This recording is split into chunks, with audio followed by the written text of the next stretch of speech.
currently being joined by the man that leads the Jiu Jitsu world in ADCC wins. It is your ADCC Hall of Famer, a legend to the sport, Xande Ribeiro. Xande, you're in Orlando right now, getting ready to go on a cruise, taking time for this interview. So thank you so much.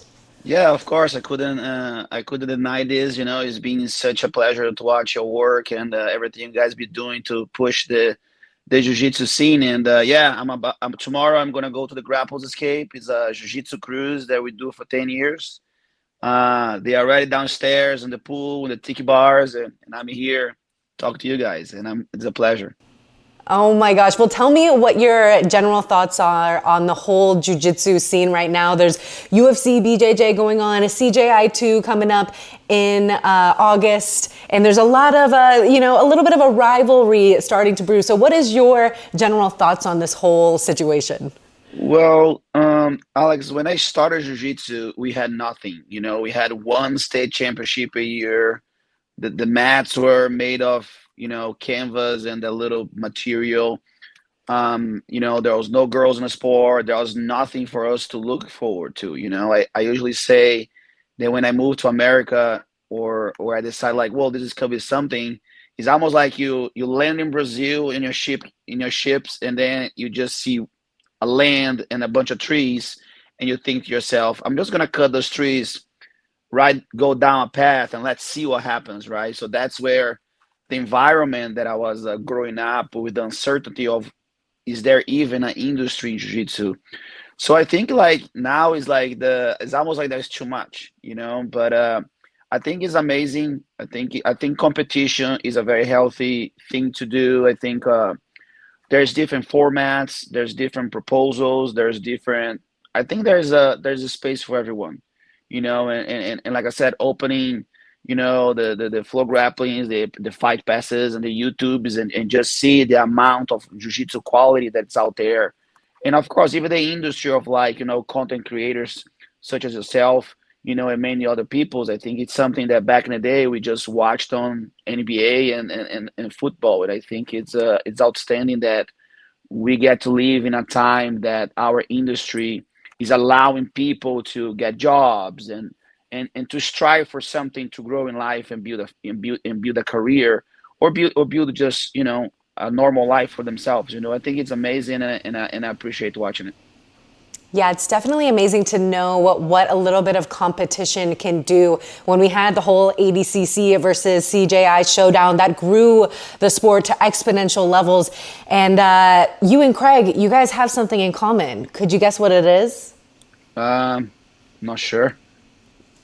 You guys both give Moja some headaches sometimes. Oh, yeah, we both did.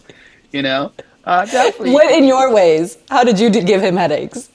I give a headache because, like I said, I grew up watching, and I always watch like, wrestling competitions, and you see, I always, had like cable, growing up, and I was watching. I'm like, why jiu-jitsu is not like this? Why is not a show? Why is not professional? Why big brands are not with us? So it started with a joke because they always said that ADCC was the most, whatever, exclusive and things like this, and Prestigious, yeah. prestigious and stuff. And of course, I never gonna hold my tongue. I can hold my tongue here a little bit, but he came to me and he said like, yeah, what you think about it? Kind of like proud. I'm like, well, this amazing backyard wrestling tournament was awesome. And he's like, what do you mean? I'm like, bro, there's no production, there's nothing like this. I think we should try to expose more, create more content. I just explained him my idea to make it a show, right? And of course, he invested a lot to make it big. He got, the first one was like 2019. I was doing commentary, and he came to me and said something like, "Hey, what do you think about now? Do you see any mistakes?" I'm like, "Bro, don't come to the idea to see mistakes. I see mistakes everywhere." And I think this is just how it is. It just takes a crazy idea, someone pushes the right buttons, and then to make something happen. Some people criticizing him for putting too much money in production and not so much money on the athletes. But in my point of view, ADCC it's kind of like a BJJF, is a federation today that has a world championship title. I do think that definitely with inflation, I think they should give more money. But I think it's just different. I think it's a world championship. You got to go through the process to be invited or so forth to become a world champion at ADCC. But that doesn't mean it's the only place that you're gonna go to be successful. And I think that's what I see all this rivalry going on. And then you get Craig Jones that decide to put a tournament the same day and basically going face to face with the competition. And just make myself clear, I was never against CJI anything. I supported Victor in all the ways that I could. I just felt that I was the only one that lost on that one because my Hall of Fame was exactly at the time that Victor fought. So that's one thing that really personally upset me in that sense that like I cannot support my guy and also he cannot support me. And I think that's the only thing. But I think in the end of everything, as far as like the growth of the sport, it's fine. I guess if Xande's mad, Xande's mad. But I'm here to support the industry. I'm here to educate people whatever way I can, and stop a little bit this whole like the gossiping or maybe the bad mouthing. I think all of them are here to grow. As long as it's growing, everyone is winning. Well, it's definitely interesting to know that it was a direct conflict as well with Victor fighting. I think when it was posted that you were going to be kind of upset that people weren't going to be at your Hall of Fame, it kind of just got taken and ran with as a little bit of a joke. So at what point did you and Craig get to kind of catch up and be like, we're just Josh and we're just playing around pretending like, No, no, no. Craig was doing his thing. Of course, I shook his hand. It's something that, like I said, I was talking to Seth and the whole production of CJI. Some of them are my students. I was just focused on my thing. I had a mission with my guys on one side. He had a mission over there. I didn't really try to like, yeah, for me, like he sees how I support and I talk to him and say, hey man, let's do this. Good job. I don't really necessarily like, yeah, feel like, like I said, I was just upset at that particular reason that I could not be 100% to fulfill him, and he couldn't be 100% to come and appreciate what I have done. But he's back at it. Unfortunately, on his fight, it didn't go his way, and I think Nick Rod is a great representative of Jiu Jitsu, and he ended up winning that. Same thing with the Rotolo, and yeah, now it's another page. CGI two is coming down in August, and we're getting ready. We didn't get picked as a team, but B team took Victor Hugo as a wild card for them. I've been going down to B team and training those guys and support them the best way I could. It's about my guys, about now B team winning because that's where we are right now, and that's what it is.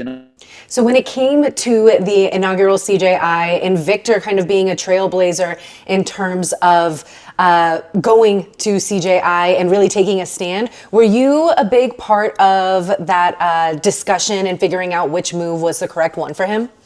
Well, yes, of course. Him and Rafael were talking about it, and they called me. Like I said, I'm not gonna be a dictator and say you should do this, right? Because if I tell him like, "Hey, don't do this," and then he come and do the other side, I'm never gonna come and impose to my fighters what I want to do. And I told him, I said, "Okay, there's a direct conflict with this. I'm gonna support you. Is that what you want to do?" He's like, "Yeah, that's what I want to do. That's where I'm gonna stand, and I'm with you." But I just told him I just cannot go there and be like, "Yeah, I'm so happy," because I'm not, right? So that's where I think being honest is a value, that's very important in our team, so we can create trust. I look at him in the eye, I say, Shanji, you know, I would love to be a DCC champion, but $1 million is $1 million.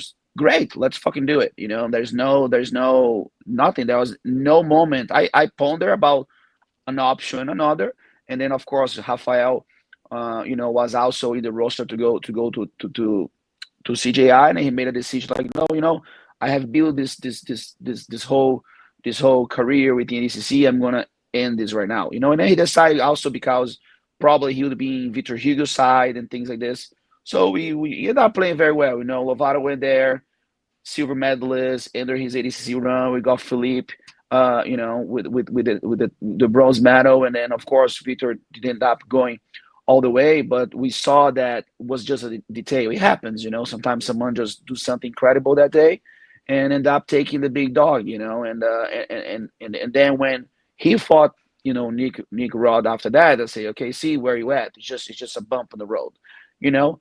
Now they're together in the same team, and it's been fun to see them then scrap. Are you there? You froze, not me. Oh, no, Are you we there? froze. It's your Okay, McDonald's Wi-Fi. Keep going. okay. Sorry. So, like I was saying, for me, what's important for my athletes when they look at me in the eyes with a conviction that they say, "This is what I want to do." You know what I mean? For me, that's more because in the end, is they're the one make the decisions out there. They're the one that need to be in peace and be precise and far from worries. You know what I mean? I would never want him to be on the mat and think like, oh, I'm doing this because Sean just said I should do that. You know what I mean? He looked me in the eye and say, hey man, this is what I'm gonna do. I'm like, let's go. You know what I mean? Let's train. Let's be 100% ready. I told him as far as like promotions, I had to like stay away from me. But in any moment, I did not support him, and that's all we did. And like I said, um, everything worked for a reason, and I think both shows were great. I think ADCC learned a lot. The Federation learned a lot. I think CJI learned a lot about the show. It was a very long show, which it is what it is. So I think I think it worked both ways. Like I said, now we have athletes with many, many opportunities again. This year there's no ADCC, so there's no problem with that. Hopefully next year they don't have to mix date so we can all win this time. I think the position or the stance they wanted to take was taken. I think the message was delivered. I think now it's time to organize, because even though there's so many events in jiu-jitsu, like you mentioned in the beginning, I think that there's not enough people to feed those shows, right? I don't think there's enough like entertaining or big names to really push each single one of them. If you say that you have like 7 Victor Hugos, 10 Nick Rods, yeah, and then you can have 10 leagues, everyone win. But I think right now it's just very difficult to like, you know, uh, there's always gonna be the cross section. You see like who's number ones and CJIs, BJJ stars, and even the UFC BJJ. That everyone that is in the rosters are the same people. You know, so you see UFC now. What they're doing, they're trying to create the stars, right? And that's what happens. You know what I mean? They want to use their brand to create a star because they are a big name, right? If you look at CJI, ADCC, all the other shows, they are already in the industry of grappling, like BJJF champions, ADCC champions. You know what I mean? So they feed each other. So it's very interesting to see how that all gonna pan out. Yeah, it's definitely an interesting point we're at with jiu-jitsu, and I think there is a need for cross-promotional matches to take place because, like you said, there just isn't enough. But when it comes to your own career, jiu-jitsu obviously wasn't to the level that it is today when it comes to the payouts that you're getting, the production, and all of that. So for you, was it just the genuine love for jiu-jitsu and you wanting to make it a full-time jiu-jitsu lifestyle as a profession and a way to survive and make money? Or like, was it like, oh, you're going to have to do something else to also make ends meet because there wasn't as much opportunity when it came to the prize fighting opportunities? Yeah, there was nothing. I just did out of faith. I dropped out of law school in Brazil. But I was very lucky because me and my brother, we were already developing ahead of time the idea of like have like out of the country students, the idea of like people being affiliated with us. I was never a fighter. I have always been a teacher. That's what people don't get it. I moved to America. I was 21 years old, just got my black belt, and I had 10 students, 12 students.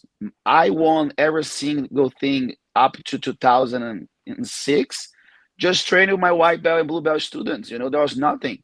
And then when a tournament gave $500, guess what? My training cost me 3 grand, and I made $500. There was no thinking. I just like to make a little bit of extra money, but I always had the idea that there is no industry. I'm not paid like Michael Jordan. They say, "Oh, it's the Michael Jordan of Jiu-Jitsu." I'm like, well, at least I'll make like 1% of what he makes. That'll be good. But I think like I always had the backup plan. The backup plan of like I'm a teacher, I'm a content creator. I'm an educator. I have my seminar, so that I always kind of walk side by side. Um, but I have always thought that I could never sell myself short. I could never just be like, oh, I'm just gonna do this. So I would support an event that had some purpose behind. Okay, maybe instead of like I remember the first time they would say, "How much do you want for a couple?" I was like, 10 grand. Well, it's too much. I'm like, it's my price. Like, you want me to go support you? That's what it is. And me and my brother, we always push the roof up. We never go like, oh, like people be like, oh, I give you a shirt. I'm like, bro, I can buy my own shirt. So I did have some sort of um like backup plan. That's why I could stand up with conviction and tell I'm not fighting a piece of shit show. And then there was tournaments that they were like, okay, winning this is important. I think winning this brings some value, right? I remember Grapples Quest 2002 was the tournament that got me to start ADCC. I fought Pablo Popovich, I fought Todd Margolis, and I fought Jeff Monson in the same tournament, and I made like what, 3 grand.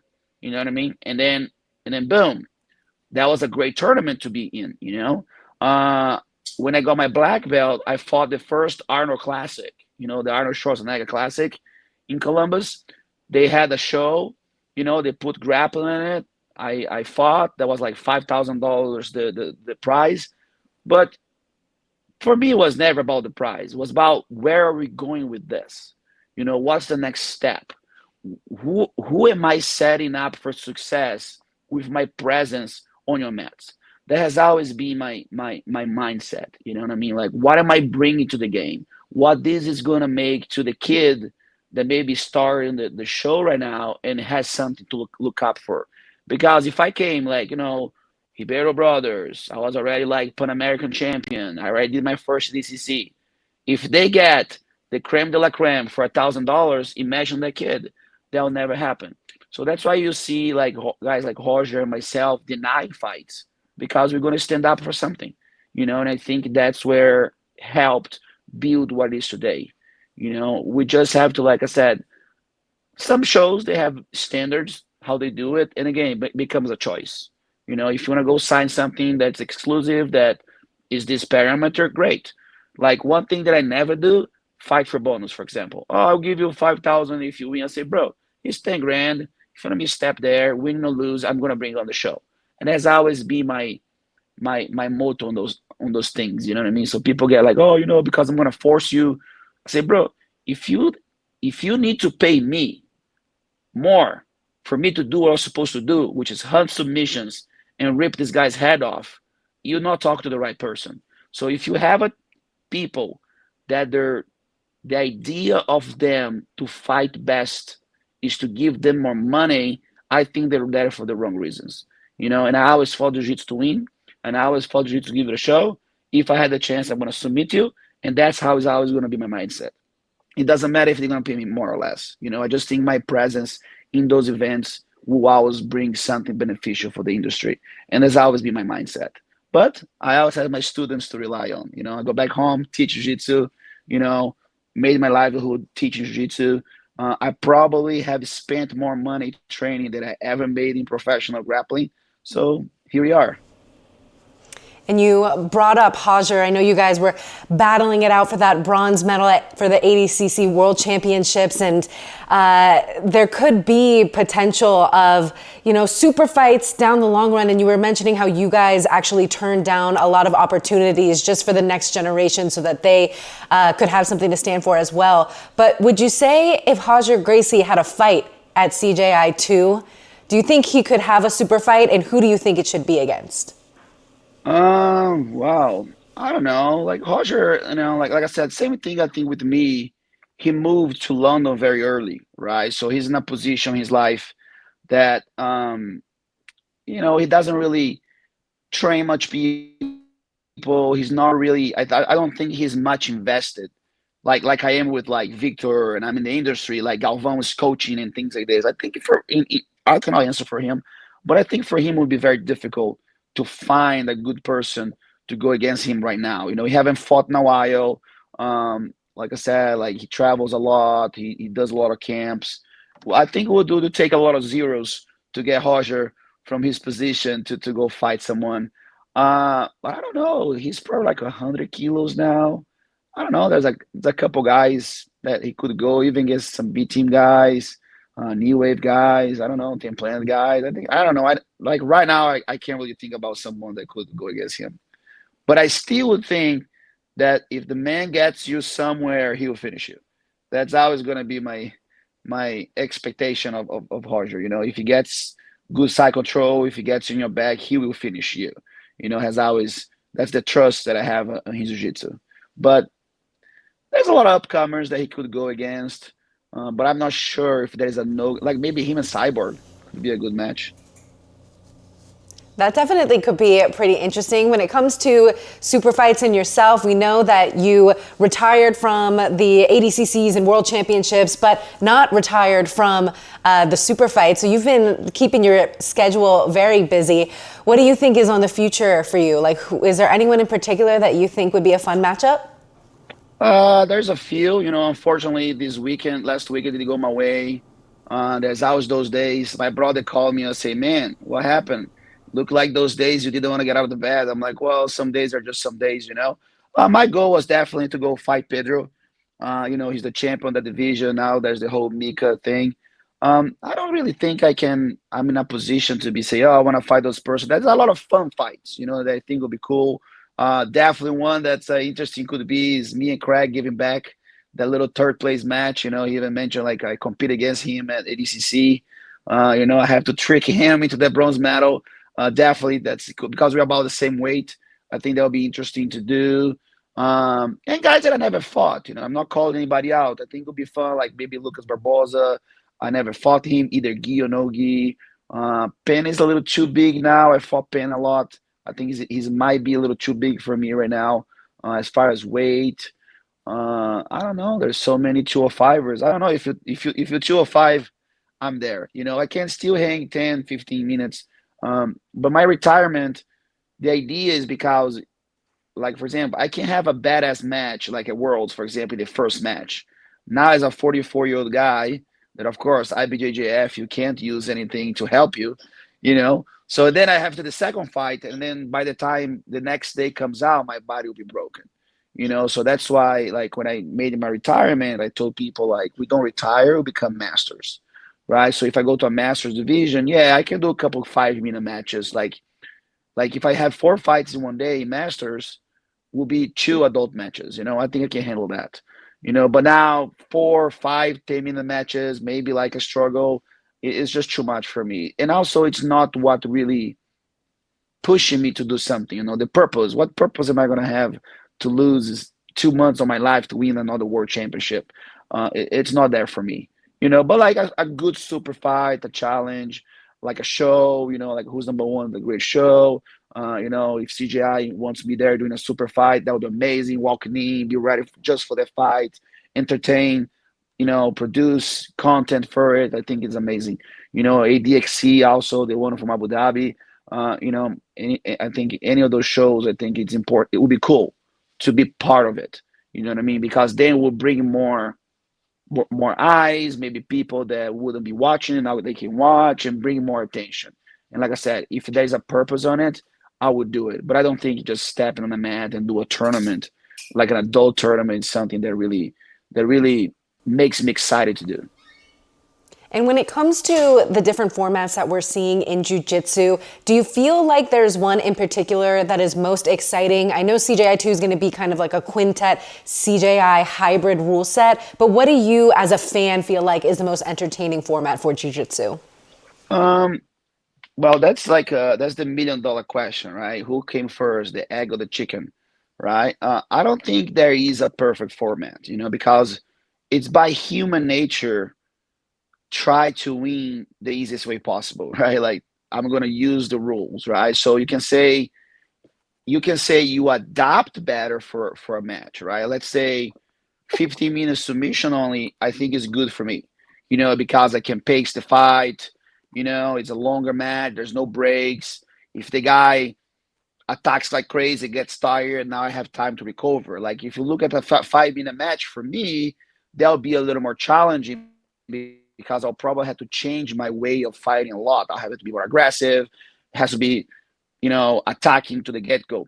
With the quintet CJI, it's amazing because it could be two things, right? For example, let's say, um, I'm not jinxing it. Let's say whatever Nick Rod goes against Fabricio Andre, right? Like, and the weight difference is very much. You can barely see one big guy try to finish the little guy, and the little guy doing nothing. You know what I mean? And that could be boring or could be intriguing, right? So there's two ways you can see a fight. If it's intriguing or brings some sort of emotions, or if it's a good fight, right? So for example, when I did that BJJF little critique, I said, hey, the fights are very amazing emotionally speaking because oh my god, who's gonna win? But like they're doing nothing. You know what I mean? So that's the eyes that you gotta go. So I don't think there is a rule set that is the best. I think we need to change the culture in a way and adapt the rule, like have little nuances on the rule that will avoid people from doing things that we don't like for example, let's limit the double guard pull, right? Like in IBJJF, for example, I have a big fight with them because when people pull together and one person go up, they give them an advantage, which I don't agree with that. That's your responsibility to at least start a fight, right? So I think you should be rewarded by actually accomplishing something, not for starting something. Little things like this. So I think it'll be interesting. I'm really excited to watch CJI. The how they're gonna match that up and how can be great fights right away. It can be a mismatch fight, can be a little guy just not tapping and then just kicking both out, right? Because if there's not a submission, you get kicked out, right? That's how Quintet works. But I think there's also a way they're gonna do like I don't know if I'm which I know I don't know if I'm supposed to say it, but there's a way in case like there's a draw, there's a decision. So also in the back of the mind, if you're the little guy, you still have to try to win because if you lose the match, which you didn't lose, but you knock the guy out, now it's a 10-9 for the other team. You know what I mean? So there's a lot. It's gonna be interesting to speak strategy. That's gonna be interesting to figure out a way to bend the rules, but also do a good show.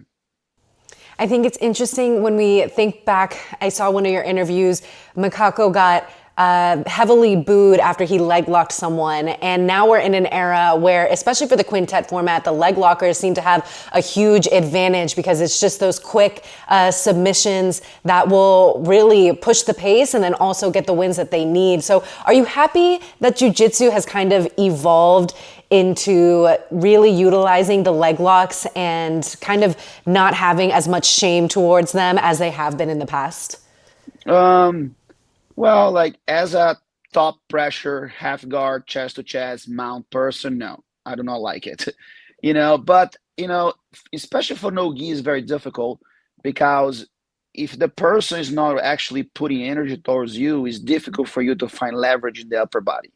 That's why shoulder crunches, head crunches, body locks, they're very difficult to access.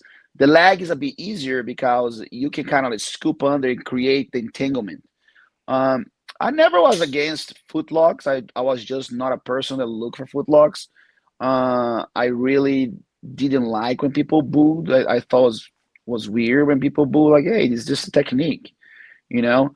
When I learned footlock, like for the reaping, for example, reaping has always been legal. I learned as a 10-year-old boy to do a footlock reaping the leg. It has always been there, but nobody got hurt because you have what awareness that that's legal. Now you see people that go in those positions and they like. That's why sometimes you see some gi guys going to no gi when everything's allowed and they have no clue how to behave because it's not part of the cultural development in jiu-jitsu because they think footlock is outside, the footlock's here. But now you go to rules that everything goes, now you become very unaware of what's happening. So I grew up being ripped all the time. So it's not an issue. But again, it was more like I said, the culture, right? If you say one thing 10 times, if your coach say, oh, if you do footlock, you're less of a man. If you do footlock, you're like a favela guy. Da da da da da da. This is cheap. This is cheap. Like, no, it isn't. It's a tool. It's just a tool in the box. If that's your tool, sure, use it. You know, I would like to see more like arm locks and triangles and things like this. But if it comes down to like a leg shootout, sure. Like I said, I just don't like when they sit on their butt all the time. You know what I mean? And do that. I think that should be like, okay, if you're gonna do that shootout on your butt, at least there's a limit to it. And then we get fights, the guys sit on their asses for like 5 minutes, and that's what I don't like to see. I like leg locks. Victor Hugo, it's a guy that I always like lockless. I did a little camp at B Team, and I learned so much from Dima, the guys there. I'm always intrigued by footlocks. My first and my second ever ADCC fight. One was Eric Paulson, a leg lock guy, and my second fight was Dean Lister. So I'm a 0 foot lock guy, and I got to compete against the two best leg lockers at the time. And I'm like, all right, I got to at least know how to defend. And I'm a big person that if I want to learn something against somebody, I'm gonna try to mimic their games. So now I'm like at home, try to heel hook people, try to footlock people. So then I think if I understand the mechanics the other way, I can counter engineering and then impose my game. So with Eric Paulson, he never got my legs. He got my legs once. I mounted him and then he ended up ripping the leg and I was able to escape. And Dean Lisa never got my leg. And then Dean Lisa ended up winning the open division by a heel hook. So it's always been there. People just tend to complain so much. People should stop complaining and buy their tickets to watch CJI. Yes, they definitely should do that at CJI2.com, August 30th and 31st. That'll be up. And just to kind of talk about the leg locks a little bit more, I know the original quintet, Sakuraba, hated heel hooks, so he banned them. And it kind of pushed more action, knee bars, different things. So people were saying that could be an entertaining side. When it comes to any predictions for CJI2, who is your favorite to win that $1 million? Well, what a question, huh? Pô, B Team. Your B teams, yeah, Victor. All day. It's not even a question. And will you For be example, there? if huh? Will you be there at Thomas and Mack Center? Of course, I'll be there both days. I'll be there, cage side or pit side, right? That's how you say it. Yes. I told Craig if he wants to have a shot of tequila, I'll have a shot of tequila. And yeah, it's gonna be super fun. I think everything that they did that could be better, I think is gonna get better. I think that I always like so in Brazil they have team championships. I've done those are the most fun because it's fun the team challenge. You know what I mean? Like having the team there is so intriguing. Oh, who's gonna fight to who's gonna win? Now this guy has to win. It's incredible. Again, the fights might not be the most entertaining, but the emotions behind what's happening, it could be something intriguing. Like, oh my God, now, like, let's say there's now this the Davis versus Goliath. Oh, okay, he's the guy, maybe a little guy who beat a big guy and mess up the whole bracket, But of course, I'm with my guy Victor. I think he's gonna clean the place.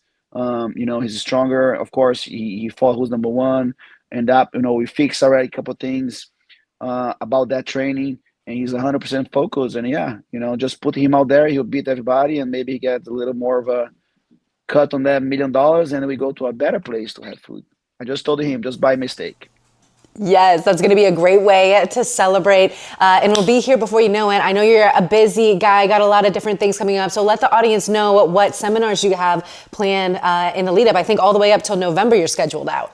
Yeah, a couple things are already kind of sold out. So I have a Montana. So Budokan is my mobility system that we use at Six Blades, and that keeps me moving as a 44-year-old boy. It's in Montana, Whitefish, Montana, Paradisiac place. We have maybe two places there. You can go to my Instagram, and there's like the whole link thing. It's from 4th to the 10th of August. So I'm gonna go to Brazil, see my family, come back, train Victor for 2 weeks, and then I have a week break to Montana, and then train him for the rest of all the way to Master Worlds, and then I'll be at Master Worlds.